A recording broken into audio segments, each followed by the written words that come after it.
Graça e a paz, irmãos. Eu convido você à leitura do texto bíblico em Colossenses, capítulo 1, no versículo 5, que nos diz assim: Por causa da esperança que vos está preservada nos céus, da qual antes ouvistes pela palavra da verdade do Evangelho. Irmãos, ontem nós meditamos sobre a alegria das boas notícias e como Paulo ele se regozijou em saber sobre a fé e sobre o amor dos colossenses. Nessa continuação da introdução aqui dessa carta, e ainda na continuação dessa expressão de louvor, Paulo ele fala da esperança que vem da pregação. Uma das grandes expectativas das crianças, irmãos, é a chegada, às vezes, do seu aniversário, quando sabem que seus pais estão preparando uma festa para comemorar o dia do seu nascimento. Ou até mesmo de algumas outras comemorações de datas especiais, como o Dia da Criança ou do Natal.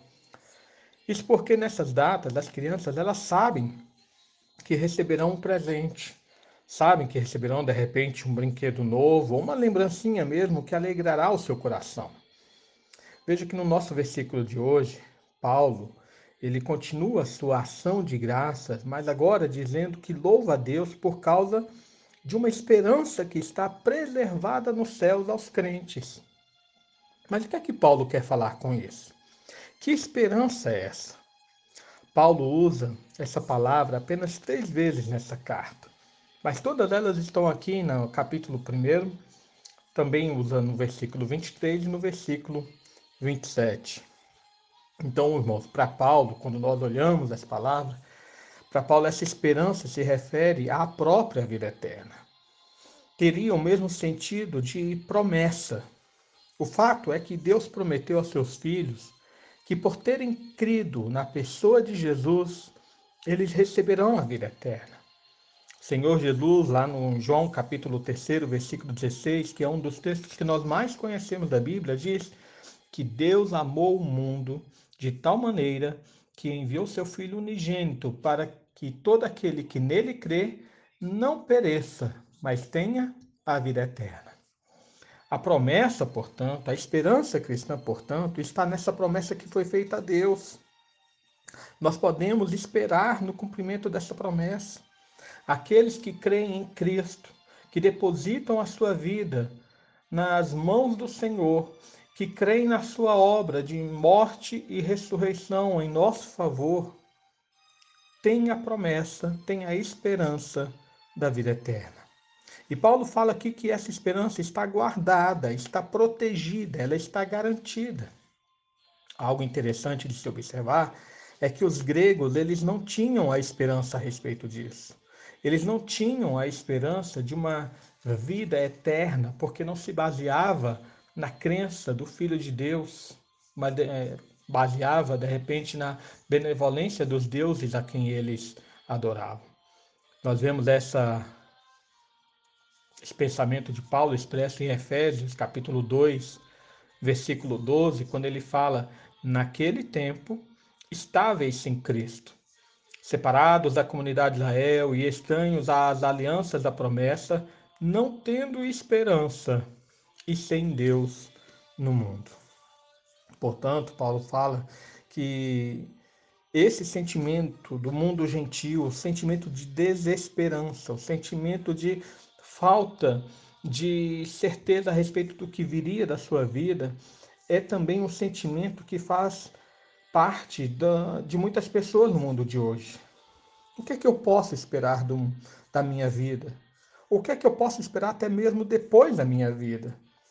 Veja que no versículo 23 desse mesmo texto aqui de Colossenses 1, Paulo deixa clara que quem expressa, quem explica, quem fala acerca dessa esperança é o Evangelho.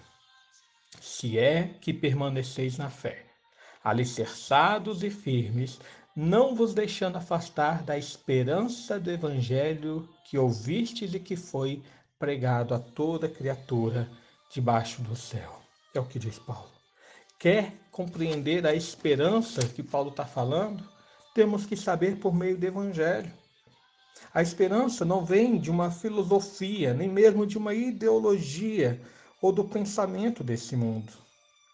Ela não vem das especulações que nós fazemos, porque a verdadeira definição da esperança cristã vem, como está no nosso versículo 5, da palavra da verdade do Evangelho.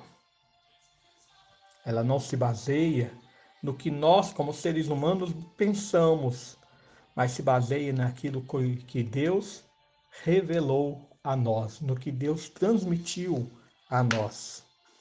Jesus mesmo, ele disse que naquele dia, lá em Mateus capítulo 25, versículo 34, no último dia, no dia de todo ser humano se encontrar diante dele, aqueles que creram em seu nome ouvirão dizer: Vinde benditos do meu Pai, entrai na posse do reino que vos está preparado desde a fundação do mundo.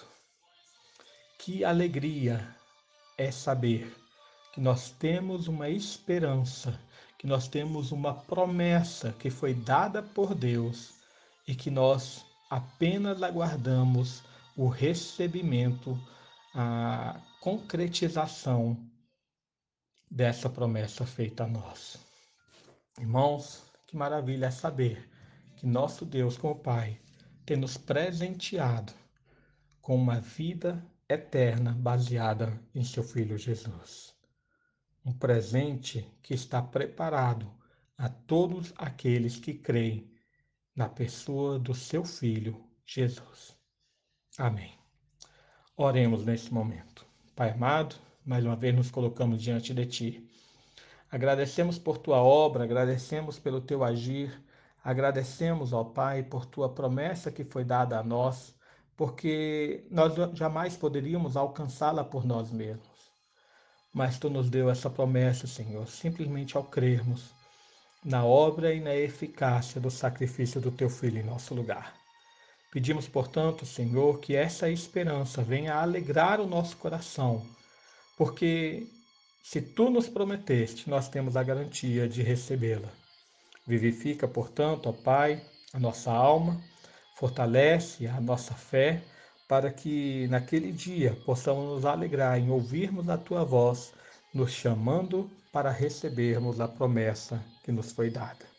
Abençoa o coração de todas as pessoas que ouviram essa meditação, satisfazendo-lhe a alma e ouvindo, Senhor, os seus pedidos. É o que pedimos em nome de Jesus.